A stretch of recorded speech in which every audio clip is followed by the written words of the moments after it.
નામ ને પરિચય? મારું નામ જીગરસિંહ કાલિદાસ પરમાર. બરાબર. કેમ આવ્યા છો અત્યારે? શું છે? અમે 9 વાગે મારી ભત્રીજીને ડિલિવરી માટે લઈને ક્યાં આગળ લઈને આવ્યા છો? માતર સિવિલમાં. ઓકે.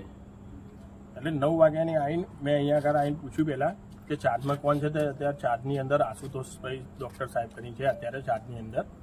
એટલે મેં એમને 9 વાગે અહીંયા આવીને તરત ફોન કર્યો. એટલે એમના સ્ટાફની જોડે જણાવ્યું કે સ્ટાફ મને એવું કીધું કે એ જમવા માટે ગયા છે 9 વાગે. કોઈ વાંધો નહીં, અડધો કલાક પછી મેં ફોન કર્યો એમને.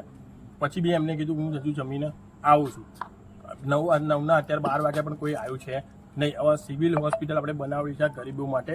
હવે ગરીબ જો કોઈ આ રીતનું પ્રોબ્લેમ થશે તો કોની જવાબદારી બનશે? અત્યારે મારા ભત્રીજીની ડિલિવરી નોર્મલ થઈ ગઈ. એ તો માન્ય છે કે સિસ્ટરને બધા હતા, એમનો આભાર કે એમને નોર્મલ ડિલિવરી કરાવી દીધી.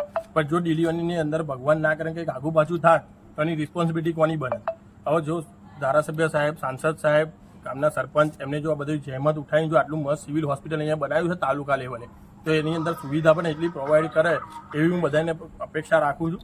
અને જો એમને એટલું કહેવા માંગુ છું કે જો ના થતું હોય એમનાથી તો ભાઈ રાજીનામું મૂકી દો તમે લોકો, પણ આ રીતનું કોઈ કાર્ય એવું ઊભું ના કરશો. અત્યારની અંદર બીજો એક કેસ મારા આંખો સામે જ આવ્યો, જે 2 કલાકથી હજુ એ છોકરો બેભાન જ છે, હજુ પણ ભાનમાં આવ્યો નથી.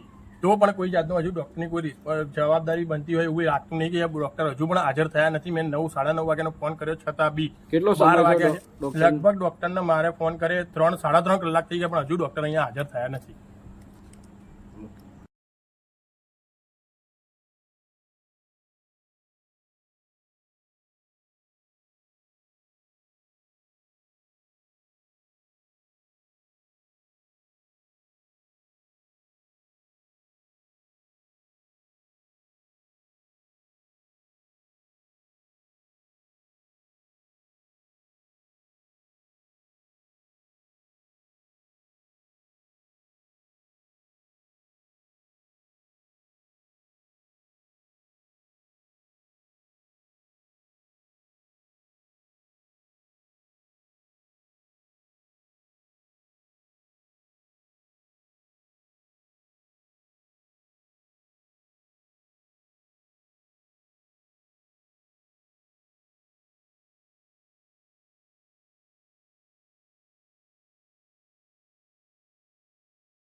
हम दिखाएंगे सच्चाई की खबर चैनल को लाइक कीजिए, सब्सक्राइब कीजिए और हमारे साथ जुड़े रहिए।